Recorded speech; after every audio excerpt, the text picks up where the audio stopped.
Sexta-feira, 21 de março de 2025, eu sou Alexander Horta e a partir de agora você acompanha comigo fechamento do mercado e as notícias que influenciaram na formação dos preços das principais commodities. Veja os destaques de hoje. Semana encerra com alta nos preços da arroba do boi gordo em São Paulo. Açúcar recua mais de 1% nesta sexta-feira, mas no balanço semanal o saldo é positivo. Café robusta fecha em alta em Londres com previsão de clima quente no Vietnã. Produção da segunda safra vai ditar preços do milho nos próximos 60 dias. Queda do óleo e alta do dólar pressionam soja em Chicago. A semana está encerrando com mais uma alta para os preços da arroba em São Paulo. O ajuste de R$ 1 elevou o preço da arroba para R$ 313 nas praças paulistas, segundo a Scott Consultoria. As ofertas de fêmeas para abate também recuaram, embora ainda estejam maiores do que as de boi nesse momento. As escalas de abate atendem em média 7 dias. Das 32 praças pesquisadas pela Scott Consultoria, 10 delas registraram alta. Não houve registro de recuo nos preços nesta sexta-feira. Vamos então às cotações do mercado físico.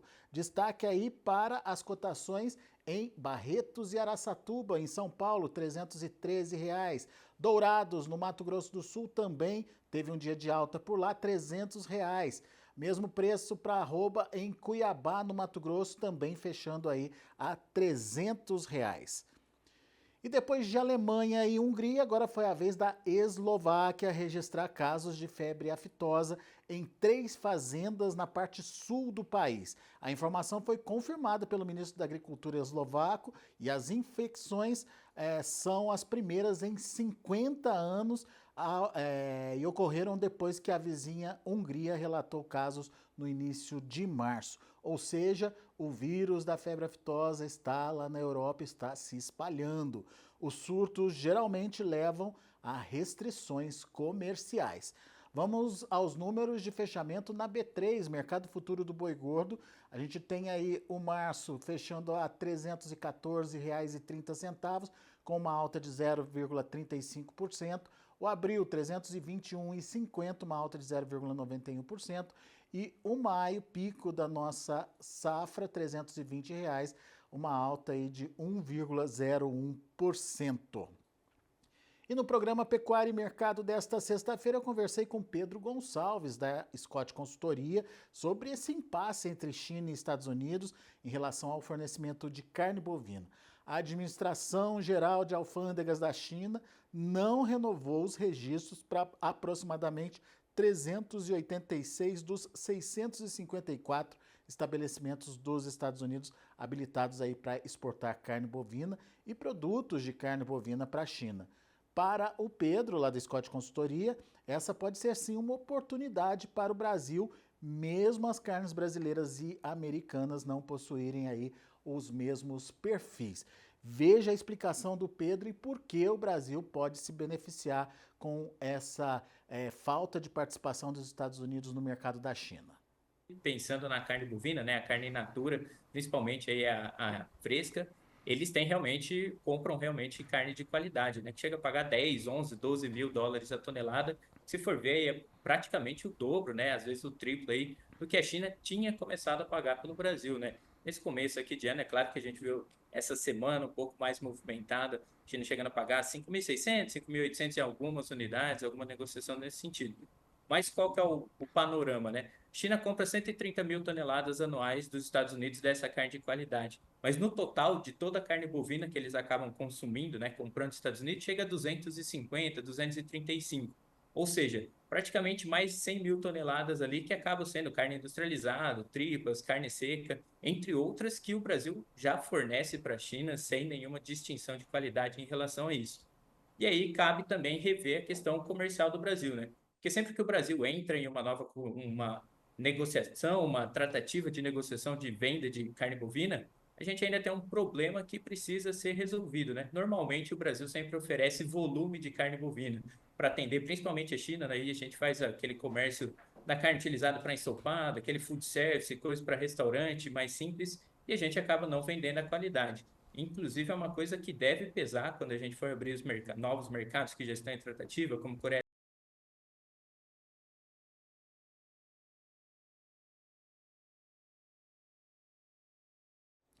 E agora o mercado do açúcar. Os preços do açúcar recuaram mais de 1% nessa sexta-feira nas bolsas de Nova York e Londres, mas o balanço semanal tem um saldo positivo. A queda de hoje foi motivada aí pela alta do dólar. O índice dólar, por exemplo, registrou a maior alta em 2 semanas e isso acabou desencadeando um movimento de liquidação nos contratos futuros aí do açúcar. A informação de que a Índia deve começar a nova temporada de açúcar em outubro, com estoques iniciais confortáveis, mesmo com uma produção menor do que esperado na temporada atual, também ajudou a pressionar as cotações nas bolsas internacionais. As informações partiram de uma importante entidade de produtores lá daquele país. Vamos então às cotações do açúcar lá na Bolsa de Nova York. Para maio, 19,72 centavos de dólar por libra-peso, queda de 0,28%. Para julho, 19,39, recuo de 0,26 pontos. E outubro, 19,48, queda de 22 pontos. A gente tem os números também de Londres. Vamos ver o que aconteceu lá na Bolsa de Londres. O maio, 552,40 dólares por tonelada, uma queda de 1.160 pontos. O agosto, 539,20 dólares por tonelada, queda de 970 pontos. E o outubro, 533,80, uma queda aí de 780 pontos. Muito bem, agora o mercado do café. Os preços do café arábica fecharam com leves altas lá na Bolsa de Nova York. Aliás, os preços do arábica fecharam com queda lá na Bolsa de Nova York, mas o robusta teve alta. O mercado passou por mais um dia de ajustes, sentindo a pressão do dólar em alta frente ao real. Mas é importante lembrar que os fundamentos seguem inalterados e ainda positivos para os preços. De acordo com o Barchart, a alta de hoje no índice do dólar está minando a maioria dos preços das commodities, incluindo o café. A gente viu isso acontecendo também no açúcar. Vamos então aos números de Nova York, cotação, como eu disse, em queda para maio, 3 dólares e 91 por libra-peso, uma queda aí de 75 pontos. O julho, 3 dólares e 85, uma queda de 5 pontos. E o setembro, 3 dólares e 78, uma queda de 65 pontos. No caso do café robusto, o mercado repercutiu as preocupações com a safra no Vietnã, depois de um escritório de meteorologia lá do país prever clima quente e menos chuva nos próximos 10 dias para a principal região produtora de lá. A Reuters também informou que os preços do café no Vietnã subiram essa semana, com alguns comerciantes limitando as vendas justamente para tentar melhorar as cotações. Vamos então aos números de fechamento lá de Londres. Março, 5.530 dólares por tonelada. No caso de Londres foi um dia positivo, mas foram altas limitadas também, 18 pontos de alta aí. O maio também teve essa mesma alta, fechou a 5.515 dólares por tonelada, e o julho 5.504 dólares por tonelada, uma alta de 22 pontos. Muito bem, vamos também ver o que aconteceu nas praças comercializadoras aqui do Brasil e como foi a reação de preços. E a gente pode entender que foi um mercado sem grandes alterações. Em Guaxupé, Minas Gerais, o preço do café arábica foi mantido em R$ 2.545 por saca de 60 quilos. Poços de Caldas teve um recuo de 0,4% a R$ 2.500 a saca. E Franca, no interior de São Paulo, R$ 2.620 por saca de 60 quilos, sem alteração também na região de Franca. Muito bem, agora o mercado do milho. A sexta-feira foi de queda para o milho na Bolsa de Chicago. O mercado acabou repercutindo aí, ou está voltando a repercutir, o esperado aumento na área de milho dos Estados Unidos nessa nova safra. Os números oficiais do USDA, com a intenção de plantio dos produtores americanos, deve ser divulgado logo mais no final desse mês, mas apesar dessa expectativa de aumento de área, o analista de mercado da Celeris Consultoria, Enilson Nogueira, lembra que o clima que antecede o plantio de milho lá nos Estados Unidos não é dos melhores. Mapas climáticos estão apontando condições de secas no país, o que pode acabar interferindo aí nas atividades de plantio. Vamos então aos números de Chicago, fechamento das negociações na Bolsa de Chicago. O maio, 4 dólares e 64, queda de 1,01 pontos. O julho, 4 dólares e 71, uma queda de 0,84, e setembro 4,44, uma queda de 0,61. Esses são os números lá na Bolsa de Chicago. Vamos também ver o que aconteceu na B3 aqui no Brasil. Na B3, a maior parte dos contratos levemente positivos, dá para dizer que foi um dia de estabilidade, né? Olha só, o maio recuou 0,88% a R$ 79,65, R$ 79,65. O julho, 72,88, uma alta de 0,04%, quase nada. Setembro, R$ 72,35, alta de 0,07%. No mercado físico, os preços do milho no curto prazo seguem bastante sustentados, na casa aí dos R$ 70,00 no Mato Grosso, acima disso no Paraná e próximos dos R$ 90,00 em Campinas, aqui no interior de São Paulo. Mas para o Enilson Nogueira da Celeris Consultoria, os próximos 60 ou 90 dias vão ser importantes aí para regular o preço do milho, principalmente quando a gente já souber o tamanho da produção, ou pelo menos uma estimativa mais precisa sobre a produção da segunda safra no Brasil. Uma safra normal, na casa de 100 milhões de toneladas, deve, segundo o Enilson, manter os preços estáveis. Entenda as possibilidades nessa entrevista com o Enilson. Quando a gente olha para curto prazo, eu estou imaginando aí vamos colocar aí os 60, 90 dias, acho que o elemento relevante aqui vai ser o tamanho da safra de inverno que vai ser colhida nesse período. A gente teve um atraso inicial do plantio, em especial Mato Grosso, mas bem ou mal, até final de fevereiro conseguiu plantar ali entre 80% e 85% da sua área de milho inverno.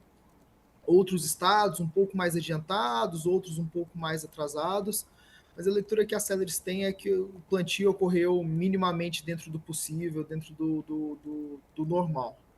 E aí o risco fica para uma questão climática nesses meses que vêm. Se você pega Minas Gerais, principalmente a região aqui do Triângulo Mineiro e Noroeste, parte de Goiás, parte do Mato Grosso do Sul, até semana passada a gente estava falando de quase 30 dias sem chuva. Então, todo esse clima um pouco adverso, claro, melhorou de uma semana para cá, mas esse clima adverso, essa incerteza de safra, é o que tende a nortear preços daqui para frente. Se a gente tiver uma safra, diria ali na casa de 100, 102 milhões de toneladas, que é uma safra dentro do normal, dentro do potencial, considerando a área plantada para esse ciclo, eu diria que a gente tem um viés de estabilidade para preços, talvez até alguma pressão na época de colheita, pensando nesse recorte ali, junho, julho, agosto. Se a gente tiver problemas de safra, problema de clima, eu diria que a gente tem mais um fator de sustentação para todo esse pano de fundo que a gente tem visto de elevação de preços de milho no mercado local. Mercado da soja, os preços da soja terminaram o pregão desta sexta-feira com leves baixas na Bolsa de Chicago. Os preços do grão voltaram a ser pressionados aí pelo óleo de soja. Os futuros do óleo de soja perderam mais de 1,5%. O equilíbrio se deu aí no movimento de alta do farelo, mas farelo subiu menos, bem menos aí do que a queda do óleo. A alta do dólar também é mais um fator de pressão sobre as cotações da soja na Bolsa de Chicago. Vamos ver como ficarão os preços de olho lá na Bolsa de Chicago. A gente tem para maio 10 dólares e 9 centes por bushel, uma queda de 3 pontos mais 25, julho 10 e 21, queda de 3,75 e agosto 10 dólares e 16 centes por bushel, uma queda de 3 pontos e meio. Muito bem, aqui no Brasil Os destaques ficam para a comercialização da soja. Os prêmios em elevação e o dólar também em alta têm sustentado as negociações no mercado doméstico. Veja os detalhes na entrevista com o Vitor Caso, consultor de mercado da Venda na Hora.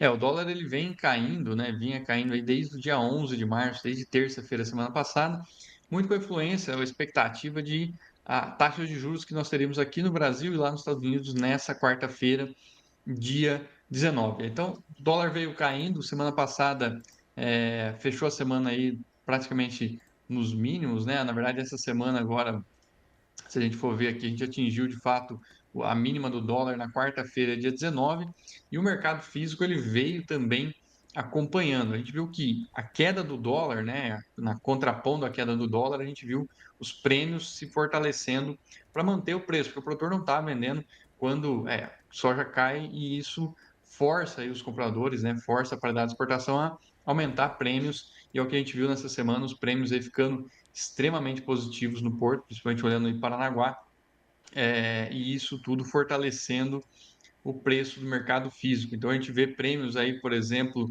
no contrato de março na casa de 80 centavos, abril na casa de 90 centavos, o que é muito alto para o período atípico, vamos dizer assim, no momento de safra e de uma safra grande como a gente tem aqui no Brasil.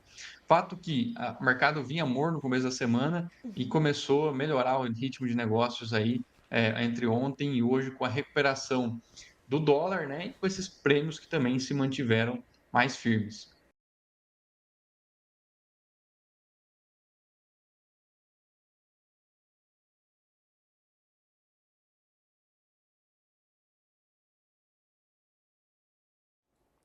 E no mercado financeiro, destaque para o dólar, que fechou em alta nessa sexta-feira, uma alta até importante de 0,73% a R$ 5,72. Os investidores aproveitaram o dia de agenda vazia para ajustar aí as suas carteiras. A semana foi marcada por decisões de juros nos bancos centrais do Brasil e dos Estados Unidos e também ontem pela aprovação do orçamento 2025 pelo Congresso, além também do maior sentimento de cautela pelo mundo após sinalizações de que existem incertezas crescentes sobre o futuro da economia lá dos Estados Unidos. Dessa forma, encerramos mais um fechamento de mercado. Agradeço muito a sua atenção, agradeço muito a sua audiência.